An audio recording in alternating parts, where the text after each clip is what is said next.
Hey guys, Jake here from Comic Relief Cast. I know it's a little weird peeling back the curtain and getting to see my pretty face, but what we're trying to do here is we're going to be doing some new weekly segments called the Weekly Wrap-Up, where we talk about everything coming out in the world of movies and the world of comic books that's all comic book related, and we're going to try and condense it all into one video for you guys. We love doing the weekly comic book reviews for you, but we've got our site set on higher, want to do a little bit more. So we've got ourselves a new host, who you'll see right after this, is Eversole Jr. And if the audio or video seems a little off, please bear with us. This is just kind of a test run. This episode 1 is just going to be kind of us working out the kinks on this. But please enjoy the first episode of the Weekly Web Up. Thanks.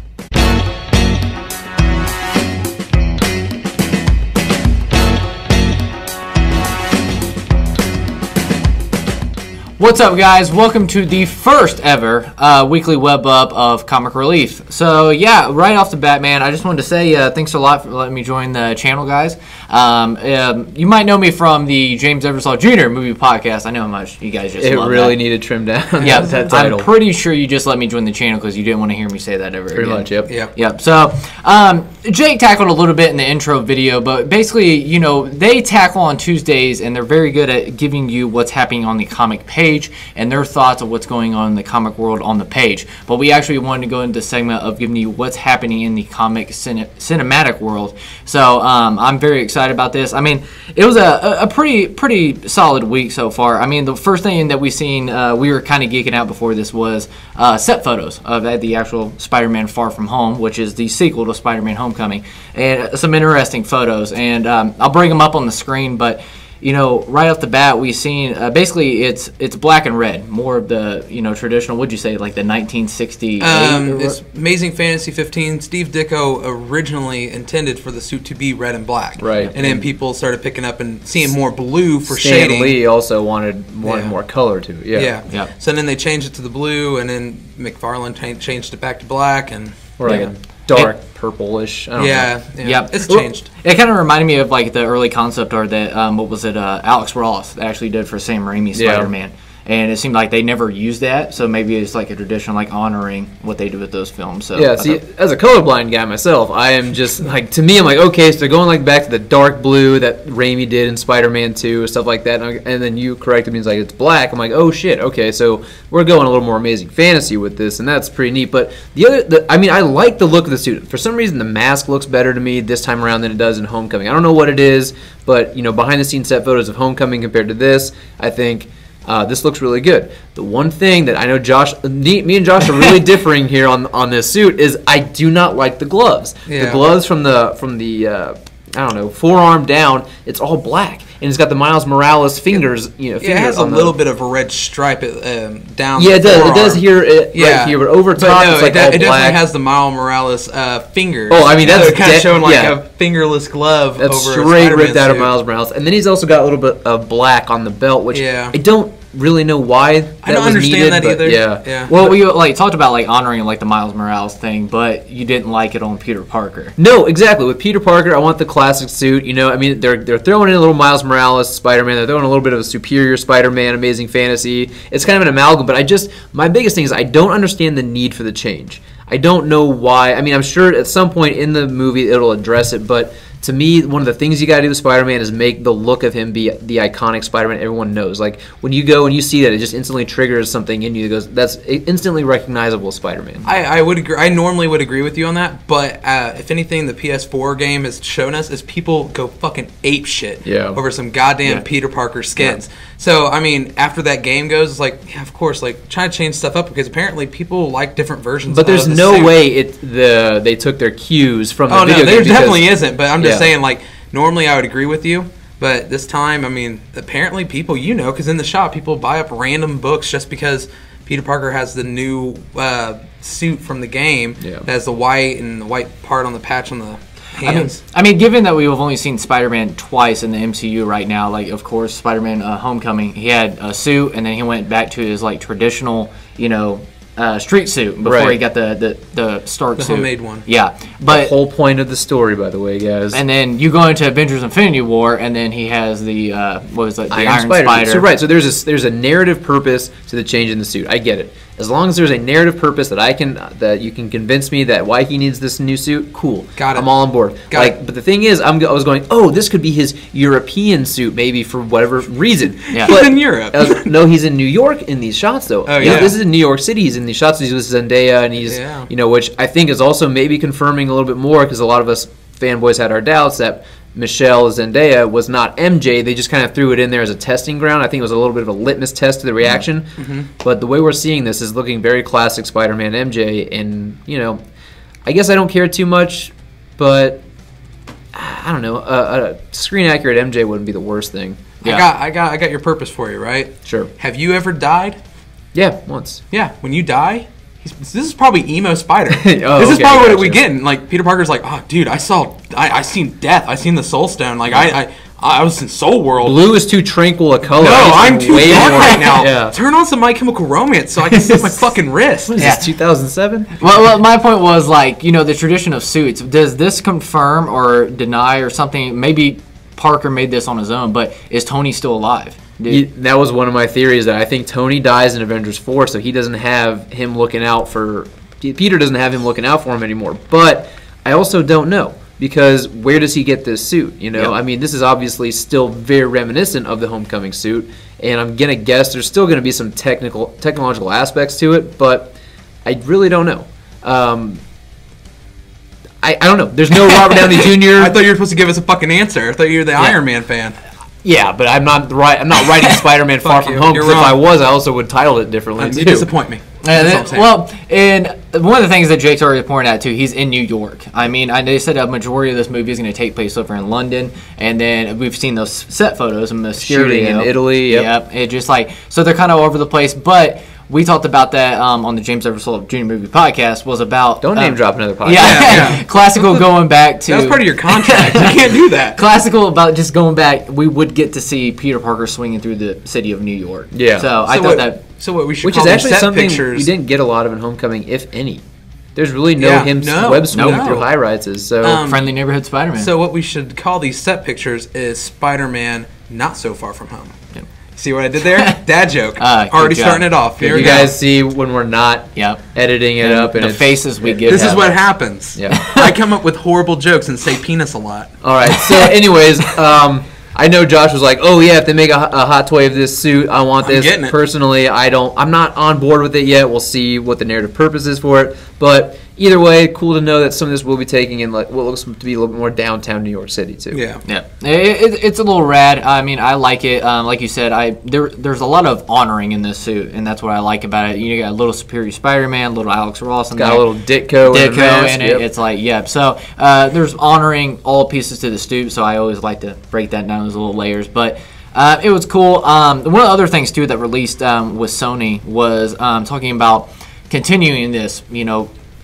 I hate the words coming out of my mouth. The success of Venom so far last weekend. It seems like these Spider-Verse movies over at Sony are going to continue spinning off.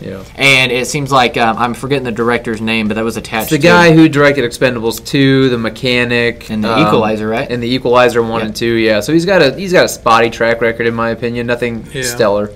Yeah, it just and then he announced that a Kraven the Hunter movie. Right, and he's been attached to write Kraven the Hunter as a solo spin-off, kind of in the vein of Venom. But the most interesting thing about this is that in his statement he says, and you guys can go ahead and look this up online, but he says something to the effect of Spider-Man and Kraven coming face to face. And that, it's tough to put it together a first draft because there are so many hurdles in the Marvel world. Now, that could be, a slip of the tongue, or it could just be somebody speaking a little off the cuff and not really thinking about it, but that gives us two things to break down. Is Spider-Man going to the Sonyverse? Is Kraven coming to the MCU? There's those two things, and now it's time to speculate. It's what we do best as film fans, right? We speculate. Personally, I think it's just him off the cuff when he says Marvel world. Fox has pieces of Marvel. Sony's got some pieces of Marvel. So I think they're talking specifically about the Sonyverse. But him saying Spider-Man coming face to face, that is what really interests me. Yeah. Well, the quote terrifies me. I mean, yeah. It's like, oh my God! After Far From Home, are they taking Spider-Man back? And that's part of the contract. That was part of the agreement they have. So that just terrifies me. But I mean, you hear that quote, Josh? What do you think of it? When I hear it, I don't really think too much about it. My main thing is it's obvious that with they had Sony's doing this animated movie, right? Yep. And it's going to be Into the Spider-Verse, where they're introducing all these concepts of the different Spider-Man. And in the comic Spider-Man? book, Spider-Man. What is he, Jewish? Yeah, Spider-Man. Listen here, this is Spider-Man. Okay, but all these different kind of versions of Spider-Man. And if you in the comic book of Into the Spider-Verse, it even it crosses from animated show to comics to live action movies, and it crosses over to all these different ones. So to think when he says Spider-Man, it could easily be Miles Morales. It doesn't he can say that and this never happened with like Tom Holland, but they could always end up using the live action Miles Morales. Or they recast their own Peter Parker because Yes. it might be in the agreement that they can have separate Peter Parkers in this universe. I don't know. Yeah, like an older Peter Parker, like what they're doing in the animated But the thing show. about that, I don't like it because to the regular audience, it's like we got 2 Spider-Mans out here. That would be so confusing. Well, the regular audience also paid $80 million opening weekend on Venom, so that's true too. Yeah. It just, I don't know. It seems fishy, and then also terrifies me that they're going to take Spider-Man back after Far From Home. Like, all right, thanks for the success, MCU, and now we'll take him back now. I don't know. I don't think know. they will. Yeah, I mean that's the one plus side of Venom doing so well is Sony thinking we can make this Spider-Man universe without Spider-Man. Like we don't need him. We can use these peripheral characters, these secondary characters, or supporting cast, and give them their own movies. I mean, fuck, they were talking about an Aunt May movie at one point. Yeah. But what I was gonna say is that I forgot. I don't know. Move on. I lost it. One quick question though, now I forgot what I was gonna say. Yeah, well, it just like, Damn you, camera! Damn you! I don't know, just like, I don't know, these Spider-Man spinoff, I didn't want a movie to fail because it had Tom Hardy in it, and he's one of my favorite actors, but it's just like, I do not want this Spider-Man universe to work out, and then the success of Venom, I'm hoping it falls flat in its face this weekend or something. Go watch A Star Is Born, people, or something. But Are you a Lady Gaga fan? yeah, but yeah, it just IMDb'ers were you? yeah, just like you have Morbius, the Living Vampire, Good poker face. Jared Leto too. I mean, after the Joker debacle with Suicide Squad, why Jared Leto is Morbius? But anyway, it's not what we're talking about. But hey, I got a quick question. Oh, I remember now what I was going to say. I do too. Okay, so my quick question is not really a quick question. I'm going to prolong this as long as I possibly Just can. hurry up. Okay, how much money did Spider-Man: Homecoming make? I know you usually had $870 million. Okay, so compare that to what Venom seems to be like. What it's going to end up being tracking. Well, it made over $100 million its opening weekend. Oh, easy. really? Yeah. Oh, yeah. Yeah. big See, time. my big thing on it is Sony's still getting some money off of the Spider-Man MCU movies. If they're smart, they wouldn't. They just let it be the way it is. Right. Yeah. The other thing I was going to say too is that when movies first go into development, I mean, we're talking about a Craven movie that honestly may never happen. Movies go into development all the time, and they get stuck there. Yep. They go in this limbo. They never see the light of day. This guy's talking about a first draft, where a lot of times in your first draft, you kind of see what you can get away with.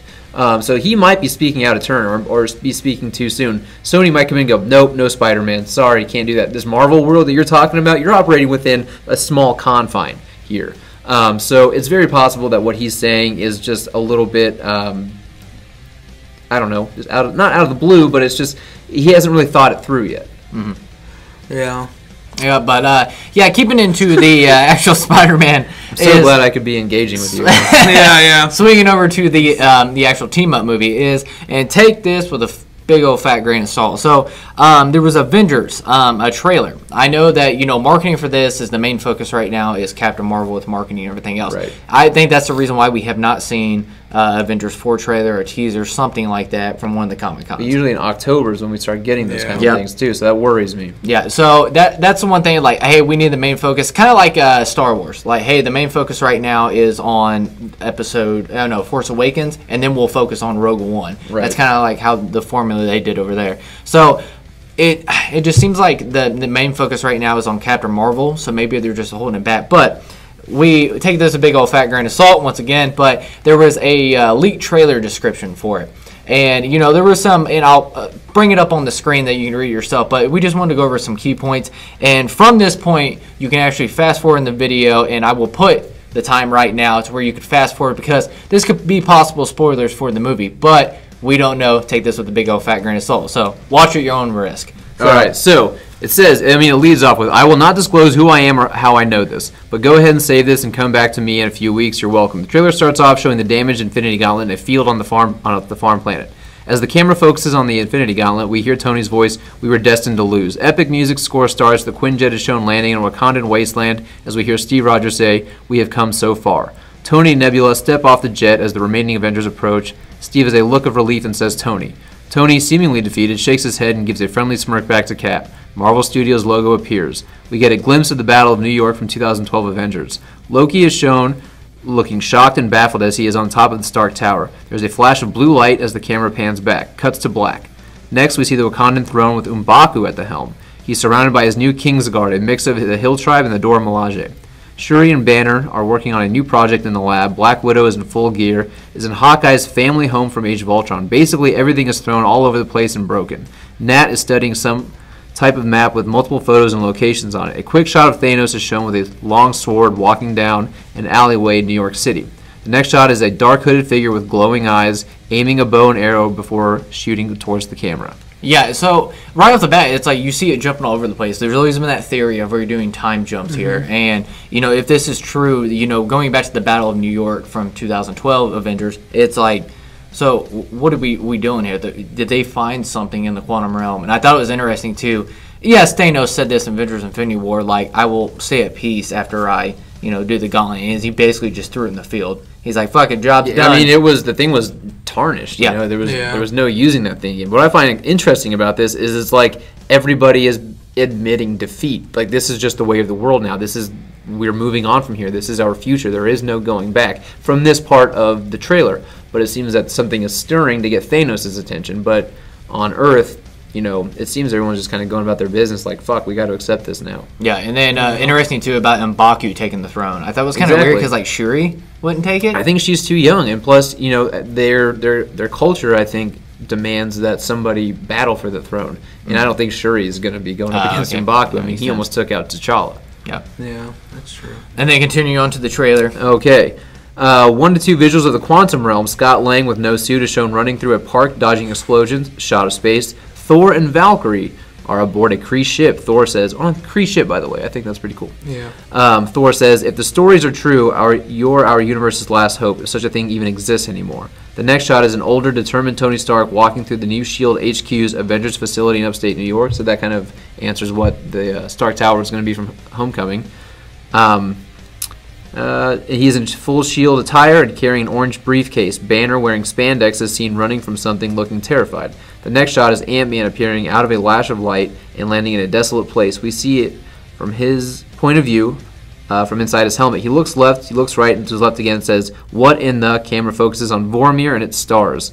Next, a shot of Rocket and Nebula modifying some new weapons in the lab. Rocket says, when can we try this bad boy out? They both smile at each other and fist bump. We get our first glimpse of Iron Man in his red and gold nanotech armor. Hulk falls from the sky and lands in front of him. Thanos in full armor smiles. Hulk smiles back. The next shot is in Japan. War Machine, Nat, and Steve in full Avengers gear are surrounded by the Yakuza. Hawkeye Ronin walks through everybody from behind them and approaches the Avengers. There's an intense exchange of looks between Clint and Natasha. Next shot is at the Sanctum.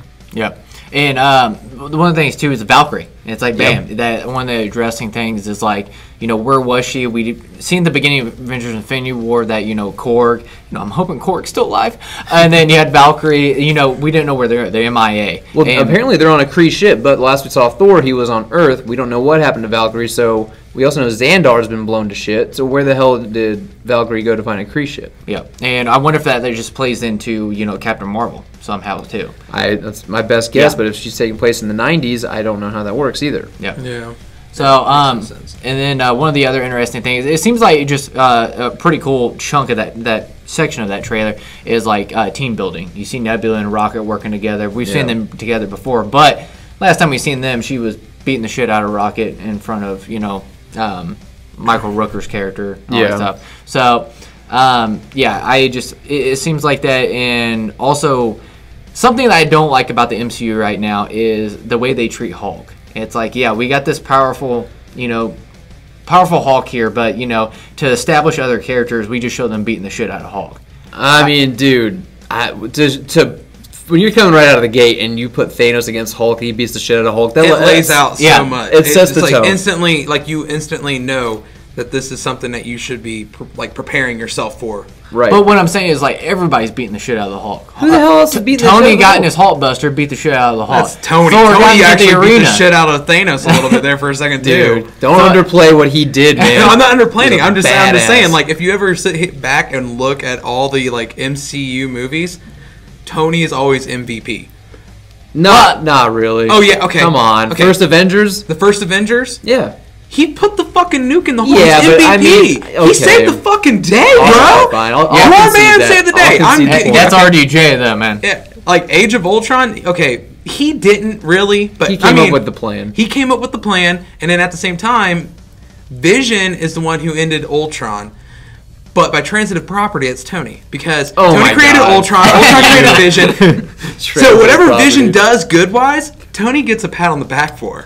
Fine. I mean, the dude got Banner does too. There you go. Banner gets one too. got his head ripped out. But no, I mean, I understand what you're saying. Hulk is kind of thrown in there to be, be a punching bag a little bit because he can take it. Yeah. You know? But the thing is, Thanos left such a mark on him that the entire rest of the movie, he didn't want to come out, and I think that's awesome. I think it's and then, badass. But the one thing I do really want to focus on here is Clint leading the Yakuza. Yeah, Right? yeah. What is going on? What is he doing? I mean, his family had to have been wiped out in the snap. You know, that's the only explanation. But why the Yakuza? Yeah. What ties does he have? And why is he in Japan? You know, this seems a little bit Wolverine to me. Yeah. Well, it's like kind of striking me as a certain way. Echo? I was thinking more of Ronan. Ronan, Oh, yeah. well, yeah, absolutely, yeah. Yeah. Yeah, it's like... He was the first Ronin. And speaking of that, too, like you said months back that we've seen set photos, and you noticed the boots on Yep. Hawkeye. Yeah. So that Looks like just something like Ronin. Ronan's I mean, boots. it's definitely Ronin, but I'm really surprised at this Yakuza thing. Yeah, that's You know? I was kind of excited about it though. I am too. I'm just wondering, man, how many things are you going to throw into this movie? Because if you're going to throw in, Japanese gangs, what the hell? What kind of movie is this going to be? I have a funny feeling this is going to play a very small I'm part. sure. Yeah. And I feel like the way I feel like that whole scene that they described is, if it's in the movie, I feel like that's going to be a lot like Avengers Disassembled. I know that it kind of lasted a while, but like in New Avengers, when they start assembling the team, they spend very little time, like each issue, getting each team member, and with Right, that whole but I scene, did, and it was a recruitment effort. A couple issues that we got, and I really liked that. yeah, and so I think feel we're like going that's going to be a small little recruitment thing. Yeah. Exactly, yeah. That's But what it's I'm like saying, too. also if Nat and Rhodey and Cap are all going after Clint, they know he's alive. Then apparently, or I mean, why would they run into him by happenstance? Well, I'm going to assume it's a trailer, so everything's going to be kind of mishmashed around. Oh, yeah. But there's that part where Nat is in the house, Clinton's house, Yeah. and everything's disarrayed, everything's thrown around everywhere, and she's looking at a map and studying with all these pictures on it. I mean, I'm assuming that Nat goes there to check and see if he is, Right. and then notices this and probably puts two and two together that his family doesn't make it, and Clinton ran off somewhere. Yeah, and then that's true. she's got to try to find Clint. And then But that's unless how they he was know. working on a case all on his own, I mean, she can't know for sure. At least not from the information we have that he Yeah. didn't go with the snap. Yeah. But it's going to be a safe She bet. feels it, man. She remembers Budapest very differently than he does. And then to close the trailer out, too. All right, Yeah. moving on to the last part. Wong is communicating with Doctor Strange's soul via portal. Cuts to black. Gray-haired Tony Stark and Ant-Man are in a post-apocalyptic New York City. The screen flashes back and forth multiple times through multiple scenes. We see Captain Marvel floating with her fists on fire and her eyes lit up. Thanos in the Soul Stone with young Gamora screaming at him, Loki and Thor fighting off Chitauri together, and Tony handing Steve a brand new shield in the Wakandan throne room. That is awesome. Give me chills. Cuts back to Tony and Scott. Tony opens the orange briefcase as Scott hands him an illuminated bracelet. Tony asks, how? Is this even possible? Iron Man and Ant-Man are shown traveling through the quantum realm. Tony and Scott are back in the Battle of New York from 2012, the final shot before the title reveal and an Infinity Stone disappearing from Thanos' damaged gauntlet. He abruptly gets up and Thanos puts on his armor. His face goes from extremely infuriated to a menacing grin. Title reveal, Avengers Annihilation. Stinger. The Hulk is training at the new S.H.I.E.L.D. facility with Black Widow and Steve. Steve notices that Hulk has been training nonstop as of late, so he asks why. Hulk responds in Banner's normal voice with, my rematch is coming real soon. I can feel it. Ugh. There's the feels, there's the chills, there's the oh shit and moments that's the right reason there. why we get Hulk getting the shit beat out of him. Yep. So you can have moments like that. Yeah, well, it's at the beginning of that description, too. As Wong is communicating he's with communicating with Doctor Strange's soul via a portal. So we're going to be Yeah. seeing the astral plane. I think is awesome. The interesting thing, one of the things that I find very interesting in this is I remember hearing a theory not too long ago on some guy on YouTube. Don't remember his name, sorry, but yeah, wish I could give you credit. But he basically says that barf technology that Tony was working on in Civil War, you remember what I'm talking about, where he can augmented reframing, whatever it is. Barf. Yeah, where he relives his past. But the thing is, he can alter that, right? Because he says, that's how I wish it would have happened. You know? So he is also augmenting his own reality with the way he would have wanted to do, which sounds an awful lot like technology that you might find in the Reality Stone. So it's almost as if he's tapping into the Reality Stone's power by doing that. And it sounds very interesting that that's what, they're going back in time and they're in the soul, or they're in the quantum realm. All these things might be adding up to being able to almost replicate what the stones can do. Yeah. And I found that to be very cool. And could you think of like either they did a time jump to where actually the Battle of New York went wrong because they said a post-apocalyptic New York in that description, like, oh shit, this would have happened if we didn't stop the Jatari from taking over New York. One thing I realized, I was sitting here thinking about this, and really, if you was wanting to stop the snap, right, all you would have to do is remember one stone and where it was at what time, and stop and do something with that stone. Either destroy it then, or get rid of it, or hide it somewhere. If you knew that one stone, and the thing is if you look at through all of the all the stones when they showed them, the Tesseract stone is the only one that Tony would know where it was at what time, other than the one in the staff. But it'd be the one stone that if also he was to destroy, it doesn't really mess anything else up because Vision will still be around. He won't know where the Reality Stone is or the Soul Stone, but the Tesseract is probably the one stone that he could probably take advantage of. And if he takes that one stone away, then there's no snap. I think we're missing a very vital moment in this trailer that we're not paying attention to. Doctor Strange got dusted.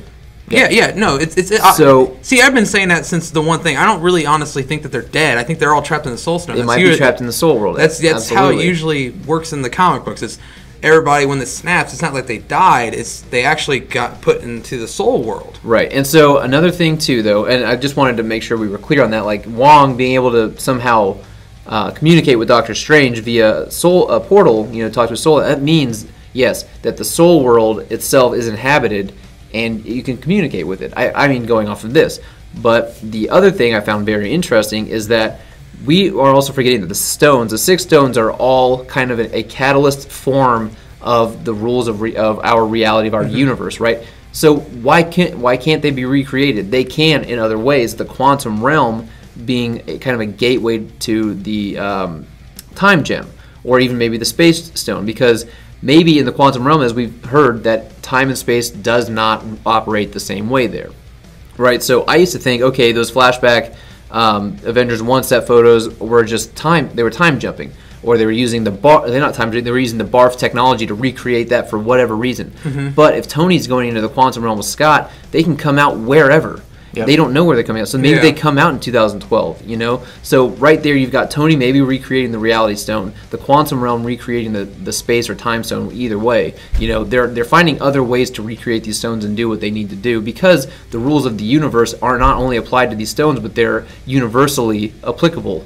So you can find ways around them. Yeah, and even with that set photo, that would give more, support to that. Is Tony still has gray hair? Right. So they're going to the future at some point, an alternate future, even possibly, because S.H.I.E.L.D., as far as we know, is still dismantled. Yeah, and that makes me wonder too if going off everybody feeling defeated and everything else is what if we see a big time jump? That gray hair Tony that we've talked about. Oh my God, they're alternate universe hopping is what they're doing. They're going to alternate universes and gathering the stones in those alternate universes. That's what they did in the comics. Exactly. I mean, that's. Why didn't I think of that? I'm sorry. Yeah. What storyline is that where they did that? It's been.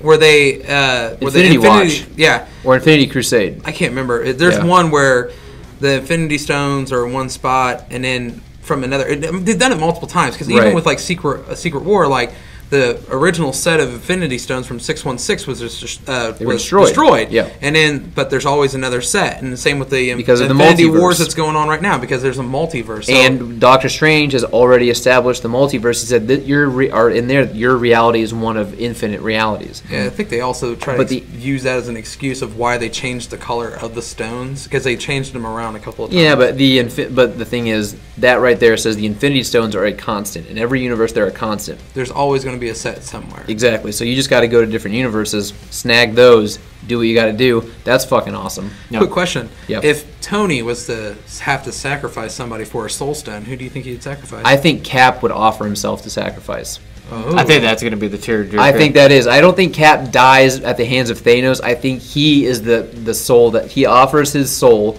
to the Soul Gem to save everybody else, and that's how he goes out, and that's a very Captain America thing to do. And I got chills thinking about it. Like, this dude's like, I'm gonna bring trillions of people back and sacrifice my soul into the Soul Gem to bring everybody back, because it's a soul for a soul, basically. And that would be killer. And think about the way Tony would react to that. Oh God! And Tony would have to kill him too. I would love the idea of like when he's falling.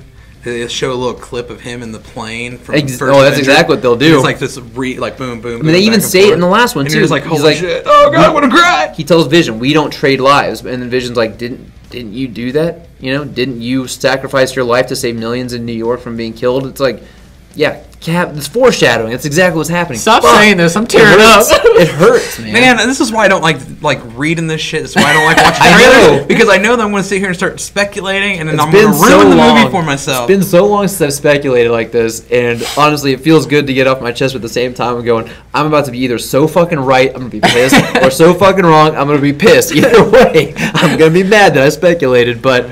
yeah, I mean, the final shots of this trailer, I mean, I fucking hope this is true, but there were some final, chunks there that, Tony giving Cap a brand new shield. That was one of the moments, I think, Great. I love that. Thor coming into Wakanda and all that stuff in Avengers Infinity War, I got goosebumps. I mean, you have those goosebumps moments. Yeah. And I think one of the top goosebumps moments is going to be Captain America getting his shield back, and it's going to be like, oh, fuck yeah. And then the entire team assembling, because we never seen everybody assembled again. No, we haven't. And the hasn't even said it yet. What? Avengers Assemble? Yeah, what if he did that as he was falling? Oh, fuck you. That's not what's going to happen. But the famous 360 shot. Yeah, we got to get one of like all the heroes. That right there is going to make me want to hot wave everybody. I swear. But no, I think it's great. And at the very end with Hulk, in Banner's voice, and I think that's extremely cool because they mentioned that thing about Banner and spandex, and it was like, oh, Banner's like taking lead. They've synced up, man. Hulk and Banner, they've synced up. They're harmonious together now. They're like, hey.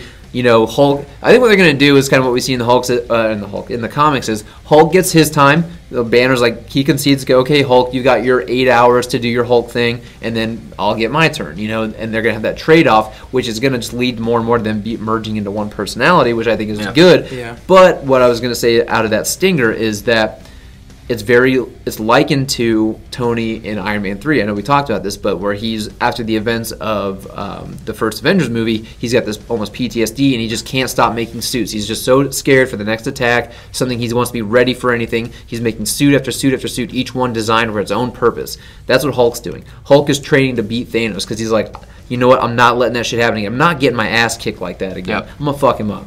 Yeah, he's going to get out of there and just look at baby up. Dude, that rematch of Thanos, the rematch of Thanos and versus Hulk, I mean, that is going to be bigger than Khabib and McGregor. It's going to be bigger than the last one that they fucking did. The last one. McGregor and Floyd Mayweather. It's going to be way more anticipated than all that shit. I'm so excited to see that matchup. Well, it's like, too, I think that was the shot scene they were talking about where, Tony's in his nanotech armor, and then Hulk lands, and that's when Thanos smiles like shit's about to get real. Oh, Thanos, I think he loves this fight, man. Yeah. I really do. Like, he's like, you guys aren't making this easy. I underestimated you. I'm ready for round 2. This is going to be fun. I think that's how Thanos is going to view this. Thanos is going to get it over his head. Well, that's what I love about Thanos. It's cool to see him in New York. And in armor. Yeah, in armor. I know. That's the hot toy. There's the Thanos hot toy. I know, that's the one I'm going to get. Yep. Well, that's great about it, too. It's like, go back to Avengers Infinity War, Thanos embraces that. He was like, when he was fighting against Tony, and he was like, all that for a little drop of blood. And I also want to hear what happened. Like, why does he know who Tony is?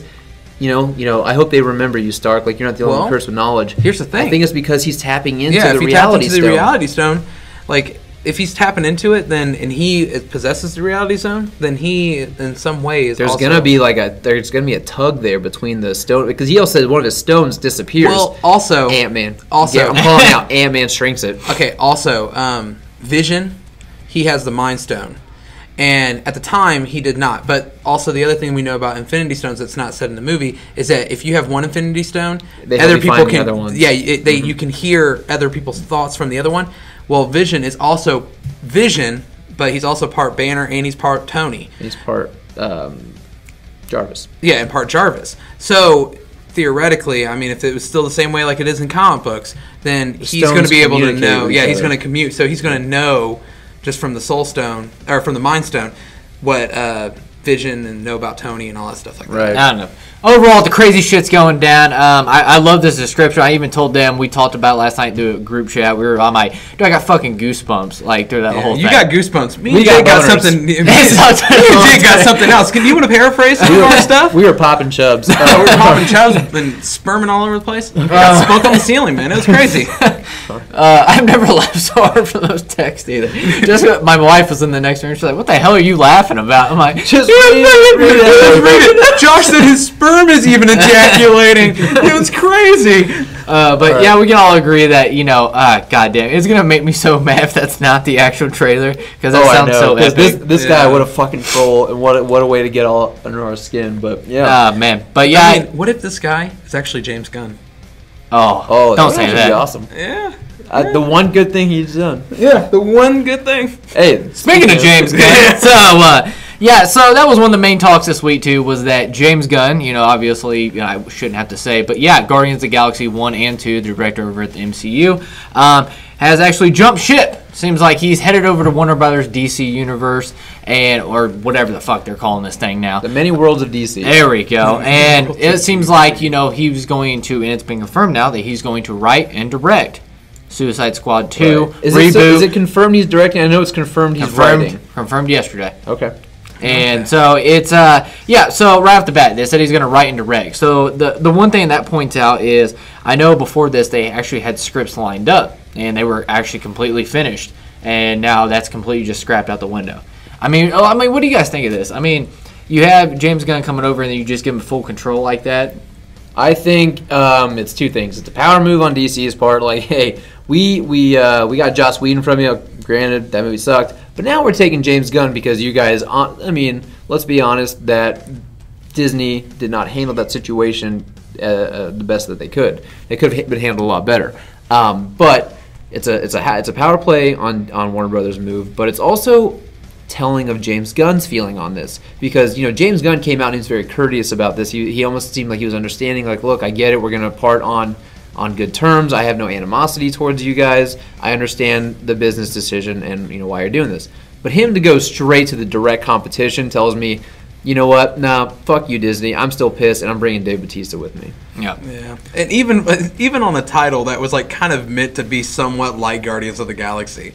Like, it was the soundtrack and the way it's shot. It was meant to be a group of outcasts that aren't really like superheroes, like not usually heroes. And go look at the first trailer of Suicide Squad, then look at the release of Guardians, and then look at the next trailer of Suicide Squad. Yeah, exactly. Absolutely. Yeah, and it was Gavin O'Connor. That's who actually did that's right. Yeah, he directed Wolverine Origins. Yeah, and so they completely. This movie's going to be awesome. Or maybe not. Maybe it's something else, Gavin. Maybe it's Gavin's. Sorry. But yeah, they completely scrapped his script, and I thought that was kind of I don't know. I guess it happens all the time. It's a business. Still got paid. I get it. Yeah, it's a studio, it's a business, but I thought that was kind of lame. But bringing in, and they said that James Gunn is actually wanting to do a more fresher take on it, and right off the bat with that is recasting. Is he recasting? It's a soft reboot. What's going on here? The one cool thing about the Suicide Squad roster is it can rotate. Yeah, it can always rotate. You're going to keep Will Smith. You're going to keep Margot Robbie. Everyone else, I think, is expendable. You can put in some other characters in there, but I think we're getting somewhat of a new cast. That's the cool part about it. That is the one cool part about Suicide Squad, is that you can constantly be changing up the team. It doesn't have to be your main four. It's literally like reloading a gun. You just pop all their heads off and then next clip, and then commit suicide. Well, a lot of people talk about, of course, your first two draft picks are going to be Margot Robbie staying and Will Smith's Deadshot. But I really wish I really wish and hope they keep Viola Davis Oh yeah, absolutely. That's a no-brainer. Yeah, that was the, like one good thing that came from the movie. But that's like, one thing nobody's talking about. She did play good. She was a good Amanda Waller, but her the fucking dialogue plan was stupid. Yeah, that's yeah. Anyways, neither here nor there. Yeah. But that's what I mean. That's like nobody's talking about that. It's like, yes, Will Smith and Margot Robbie. I know Margot Robbie's actually doing the Birds of Prey movie that's going forward. And then, Will Smith, contract-wise, they wanted to do a Deadshot movie, all that stuff. I mean, you have Will Smith. Venom is going to embolden them to do that. Oh, dang, a Venom movie? Oh, let's make a Deadshot movie with Will Smith. But yeah, just like having him, he's like one of the biggest movie stars. So I was not, I would not be surprised they do not recast those two.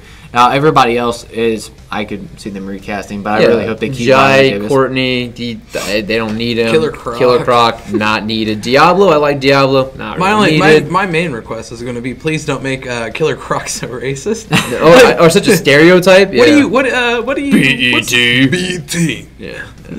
God, that made me cringe. I was Honestly, like, oh God, this is a white guy in this movie, James isn't it? Gunn at the helm of this movie, I think the only direction you can go is up.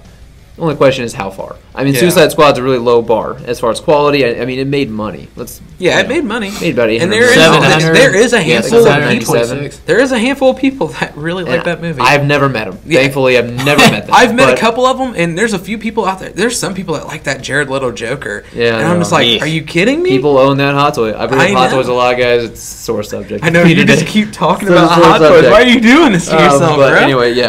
Well, what James Gunn brings to the table, I think, we've got that taste with Guardians of the Galaxy. That's what he brings to the table, right? The rebel Motley Crue kind of dynamic there. So I mean, you have that, but can he do it with villains? Yeah, I think he can do it. The only thing is, I'm just not interested in any of the villains that are usually on Suicide Squad. Yeah. I don't read Suicide Squad. I don't care about the team. I don't care about the roster ever. My excitement level is really just, you got a cap on it because I don't care that That's much. the same with me. It's like even just talking about it, I'm trying to come up with stuff to talk about on it, but really I just don't give a shit. I'm honestly okay moving on from this point. Whenever you're how about this? Who do you think you would like to see come to the big screen that you have not seen the DC universe? I mean, for God's sakes, you had Slipknot in there. You bring any characters to the big screen. Honestly, I don't want to see any villain movies anymore without their heroes. Yeah. I want to see, because I mean, what makes those characters so great is usually the dynamic they have with the hero, the relationship there. That's always the funnest part. You make a solo Joker movie like this, Joaquin Phoenix one. Joaquin Phoenix is great. The director's good. I don't doubt this is going to be a good movie, but how interested am I in the Joker? How much is it going to be the Joker I know? Because the Joker I know is always somehow rooted in Batman. And that's what makes it fun. He's always looking to fuck over Batman somehow.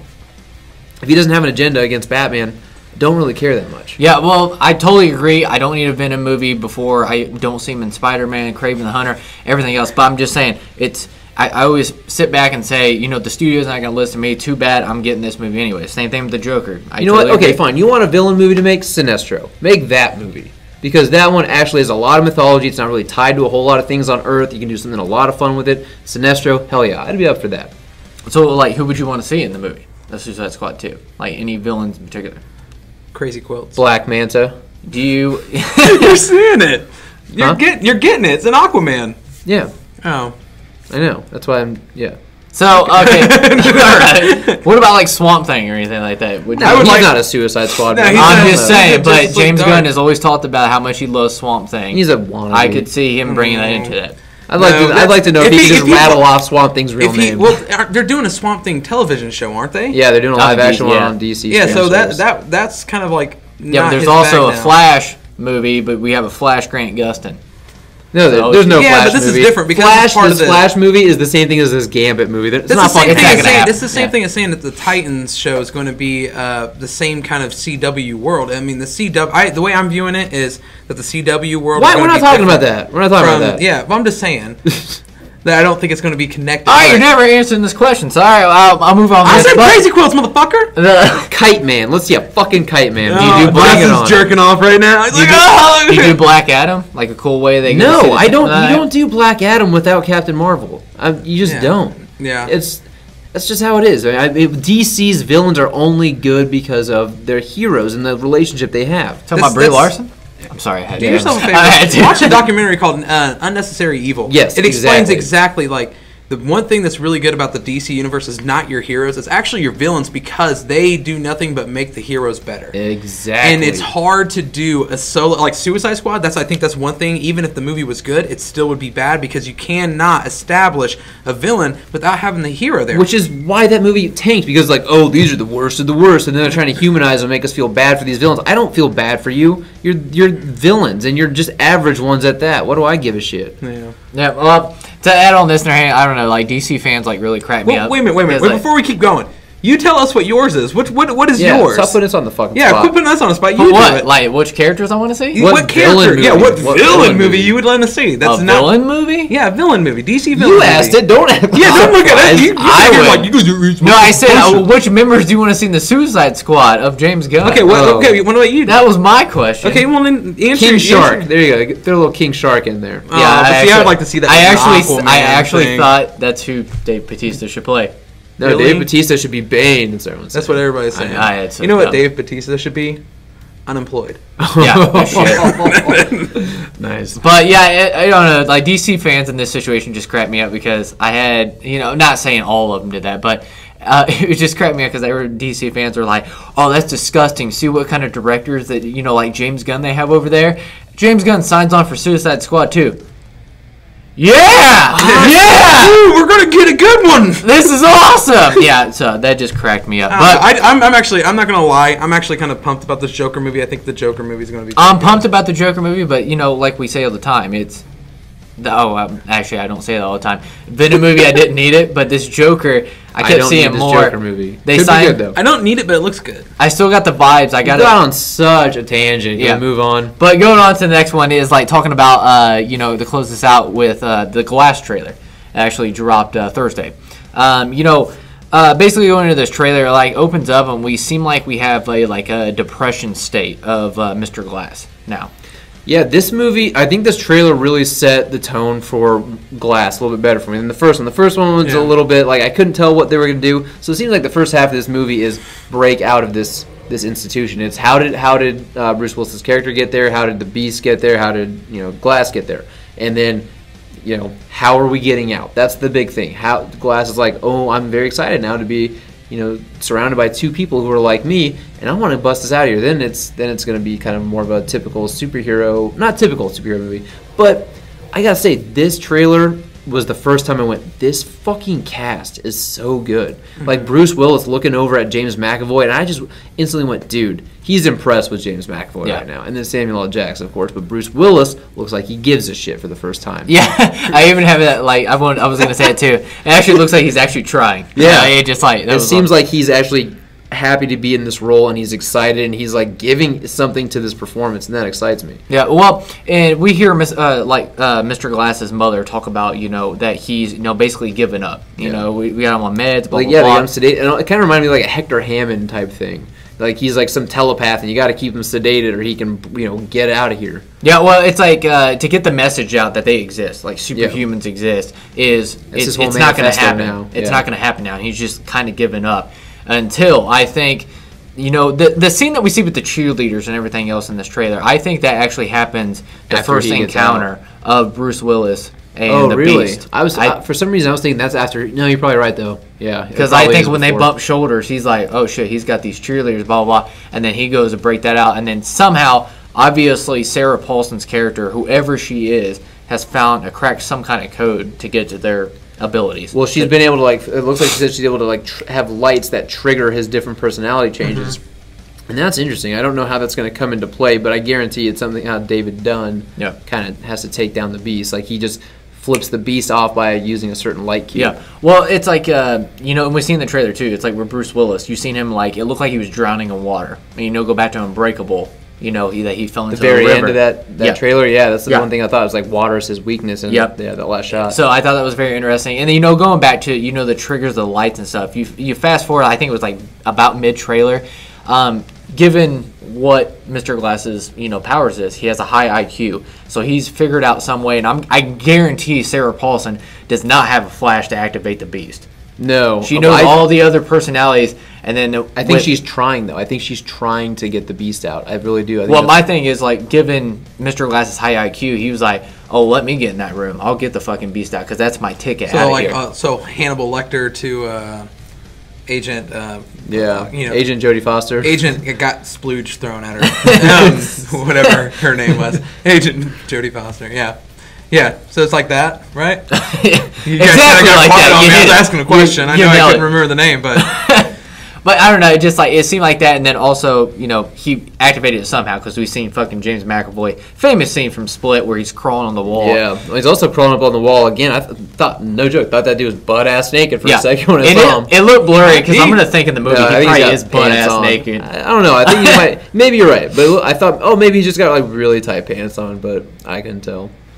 You'd like that, wouldn't you? James McAvoy, cock flanging everywhere. Professor Xavier's ass? Yeah. I mean, he hasn't been able to use it in a long time. That's why he's up on walls. Yeah. Well, the one thing I guess a complaint, not really a complaint, because I'll go see this movie no matter what, how much it shows me, but I thought you should have saved that for the movie. That's my thing. Like, what's Sarah Paulson playing to this, and what she's like? Yeah, as we've talked about before, I have no idea what you can make the twist for this movie. Exactly. I already know what the twist is. What's the twist? Paulson has powers? No, the twist is that they're all dead. Oh, fuck off. Haley Joel Osment can see them, and he's actually also a superpowered person because, I mean, come on. You can see the dead. That's the power, right? Yeah. So it all connects.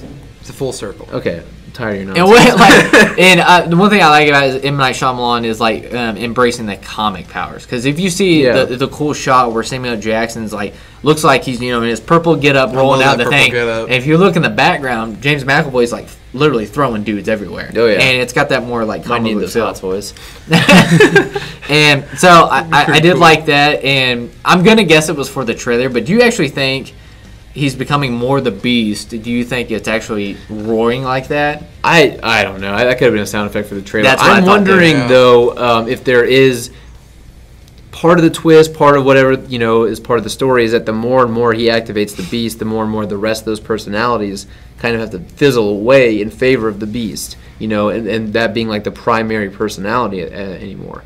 I'm wondering if that is at all part of the story. And do you think that's the reason why Anna Taylor-Joy would play a thing to get like Hedwig or somebody to come back to the light? I don't know, because he spared her because she was not quote unquote pure. Mm-hmm. She had all this baggage and all this hurt in her, and like that's what he's seeking out. And I think that's one of the reasons he also doesn't want to kill Samuel L. Jackson's Mr. Glass, because this dude's killed a fuck ton of people with natural disasters. Yeah. And then, of course, Bruce Willis, though, he has no pain. Yeah, exactly. Bruce Willis has never been through pain, and like the Beast wants to inflict that. Yeah. Ooh. I got chills. I'm excited about this. I've been kind of excited about it, and I've been like, because I love Unbreakable, I love Split. And I was like really excited about this movie, but the one thing I had a problem with is like, how do you end this movie? Like, either there has to be, because like M. Night's really good at making twists. He's never directed like a comic book like movie. Last Airbender. Yeah, I'm gonna forget about that. I'm gonna try to forget about that. But like, he's not used to directing that kind of style of movie. So I'm getting kind of like, I'm not gonna get my hopes up. I'm just gonna be neutral about it. And a straightforward narrative for him is just not really his cup of tea. Well, that's my question too. I know you guys say like, what is the twist? Do we need a twist though? I know he's known for the big twist. There's something that feels sleight of hand about these trailers. Yes, exactly. But it's like he's built the foundation. It's just like, here's my third movie to finish out this movie. I don't know. This doesn't feel like the Avengers kind of getting to throw themselves a fucking party. You know what I mean? This feels like the start of something. Yeah. This feels like, here's my foundation. Okay, so let's view this.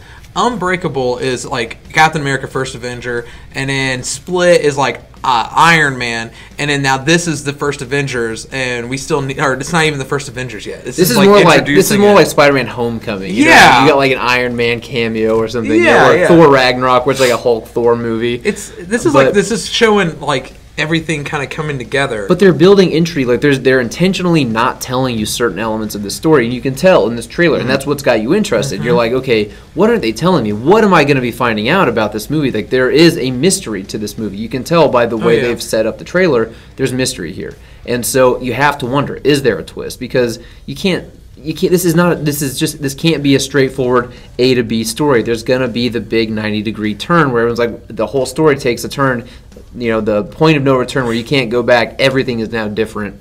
And holy fuck, you can't unhear or unsee whatever it is that it was. The twist is there is no twist. Yeah, you've been saying that for so long. I want to slap you. I know. I mean, trolling me, man. I'd be sitting there watching and be like, "Where's the twist? Where's the twist?" And then credits roll. And I'm like, he fucking. You know got what'd be me. really cool is if he just put the credits halfway through the movie, and fucks with everybody's heads. Like, yo, what? It'd be like the new form of Rickroll. You just get Rick Ashley on the big screen just dancing. But I don't know. Like as far as the trailer overall, I mean, it looks like another amazing performance by James McAvoy. Looks like another good performance by fucking. What's Baldy's names again? I can't remember. James McAvoy. No. Bruce Willis. I couldn't think of his name for a second. Pretty Baldy Willis. Jesus. Anyways, Joseph Gordon-Levitt looking motherfucker. Brucey. I don't know. It looks like an awesome performance. M. Night Shyamalan coming up with these beautiful shots. One of my favorite shots in the whole trailer was inside the police car. And it was James McAvoy, and outside the window was flipping it. Lifting Beautiful shot. I love that shit. I don't know. I thought it was a damn good trailer overall. It was a great trailer. I think it was actually better than the first, in my opinion. Definitely. For sure. I don't know. I got goosebumps at the end of the first, that Comic-Con. Maybe it was just because, oh, shit, I'm seeing this footage for the first time. But, I don't know. Equally awesome trailers. I like it. It releases in January 2019. What a fucking awesome way to kick off the year. But, yeah. I'm excited. I'm excited about it. But, yeah, that's basically all the, the stuff we wanted to tackle. It's all the big stuff. I got a couple small things, right? Oh, shit. Okay, so first off, Daredevil, right? Season 3 hits October 19th, hits Netflix. Some critics have already come out and seen the first 6 episodes, talking about this being one of the best comic book television series ever. Yep. One of the best single seasons of comic book television ever. And for me, the first season of Daredevil is one of the best. Exactly. For sure. Now you're throwing Bullseye in the mix. Apparently Kingpin is killer in this. Murdoch is great in this. Very excited about this season, and I worked that weekend. No, I don't actually. I can't remember if I worked that weekend or not. But, which weekend is it again? 19th. No, because I worked the 27th. No, you worked the 27th. So you're I'm supposed to be off on the 27th. Oh, that's right. Yeah. So yeah, I am working that weekend. Just play it on in here. People won't care about the anyway, I'm very excited about that. Definitely make sure you check that if you've been a fan of the Netflix series. The other thing too that I remember you talking about real quickly is Coogler has officially been signed on to do Black Panther 2. Yep. I mean, it's off and on. I'm very excited about Ryan Coogler coming back. I mean, it makes sense. Disney, he made a shitload of money, over $1 billion. Of course, you're going to bring back Ryan Coogler. I'm not shocked by that. It's I explain it basically like the Christopher Nolan thing. Christopher Nolan did Batman Begins, and then he did Prestige in the middle. Yep. And then he did Batman: The Dark Knight. Then Inception. And then he did Dark Knight Rises. I like the to explore and get different tastes as a director, and there's a bunch of flaws in Black Panther that you can just see in not a very experienced director. Yeah. And jumping from Black Panther, and I could be wrong. He could actually have a film between this, but wait a minute, is he not doing Creed 2? No, he is not. He's not the director of Creed 2. Oh man. Yeah. So he's actually a producer, but he's not actually directing it. But it's one of those things. It's like, yes, you're jumping on another thing. It just, has he fixed those mistakes? Basically, what you're saying is he needs some time to cut his teeth on a couple another project, maybe, then come back to this with some fresh eyes, some new techniques. I don't want a Guardians of the Galaxy Volume 2. Right. Is you just give him too much director freedom, and he goes off, and you give him this big budget because the first one was successful. I mean, if we look at Marvel's track record, Jon Favreau, Iron Man 1, great. Iron Man 2, not regarded so well. Avengers #1, Joss Whedon, great. The Age of Ultron, people don't regard it as highly. Yeah. And then the Russos who come in and just they're fucking 3 for 3 they're 3 now? for 3 in my book. Yeah. So who knows? I think Coogler he's not the most tested director. You're right. There are some technical aspects of Black Panther that can really be honed and just tightened up and look better. So hopefully he can come back and do that for the second one. But I'm really hoping is Black Panther is the first Avenger, and then number 2 is the fucking Winter Soldier. Yeah. That is what this Black Panther should be. Is what the Winter Soldier is for the Cap trilogy. And the final thing too is just we got our first look photo at BatWomen. Yeah. Oh yeah. Yeah. So what'd you think of that, Josh? I liked it. She looked good. She looks good. I would like to see it. I can't really say I'm going to love it until I see it in action.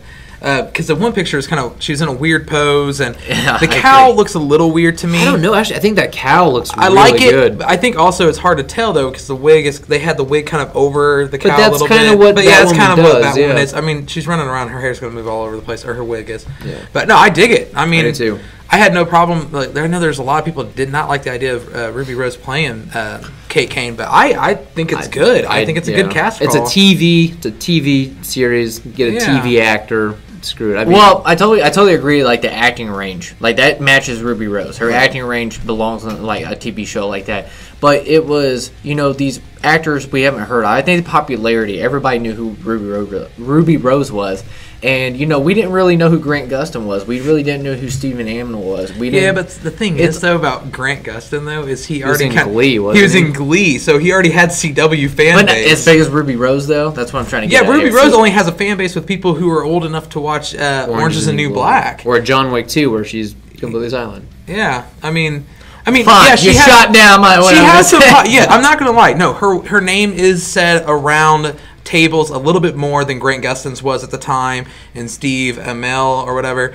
I get that, but at the same time, it's not like we're seeing her everywhere. It's not like she has ever had any kind of like award buzz or any amazing roles. It's mostly just been who she is as a person that's getting the word around. Yeah, and honestly, like, it's a big deal because she's a lesbian. You know, and like that's become a big part of the conversation around Ruby Rose. Like, you're like, oh, Ruby Rose. It's isn't that the lesbian chick from that's kind of part. It's just attached to her now. Yeah. And that's a part of Batwoman. And the one thing you're gonna do in this culture we live in now is you got to get a lesbian to play a lesbian on screen because you're gonna get uproar. Scarlett Johansson playing transgender. Nope, get her out. I was like all pissed off about it, even though Hilary Swank already did it once. Well, it's not like that, but it's like this is acting. What I mean? Scarlett Johansson isn't an assassin, but I'm going to let it go as Black Widow. Wait, she isn't an assassin? No, I know. Just fucking, I'm boycotting. She was shattering glass ceilings everywhere, and now you just figured that out. I mean, as far as the first look photo, the suit looks fine. I think it looks good. Yeah, it looks good. I think it looks good. But I totally agree. It just, what's up with the pose? Like, why don't we just give her like a side of a It's rooftop obvious that it's like just kind of like more of like a test shot. You was gotta funny. show it off, though. I mean, you gotta show it off. It's Keaton. I am Batwoman. I think I'll judge it better once I see it in action. But I mean, I said the same thing when I first saw the first Flash suit. I did not really dig it all that much. I like it better than what we got now, but it's not like it's a bad suit completely. Well, we'll find out, what it is in action because I believe in December, right? Something like that. Yeah. I don't know. It's not October 19th, so. But yeah, that's it, guys. I mean, basically, I'm gonna do my gym real quick. That's all we had for the weekly web up. I'm good. I'm on the table. Yeah, no, I just hit the table. Jesus, that mic is me picking that up. Oh, I'm professional. Anyways, but yeah, guys, I hope you enjoyed this segment. I hope you liked the video format of this. Let us know in the comments below. Like always, guys. I want to thank you guys for letting me join the channel and stuff. So hopefully I didn't fuck up too bad. Nah, you were good. Fine, honey. You just petted me. I just like how you did look at the screen though. But guys, like always, make sure you just give a thumbs up liking that video. Make sure you subscribe to Comic Relief. And like always, guys, let us know in the comments below. The news about the Avengers. I'm doing a terrible closing this out. But tell us, I got it. Right. Tell us what you thought of the Spider-Man set photos with the new suit. Let us know about that. What you thought about the Glass trailer and you're expecting from the movie. And what about James Gunn directing Suicide Squad 2?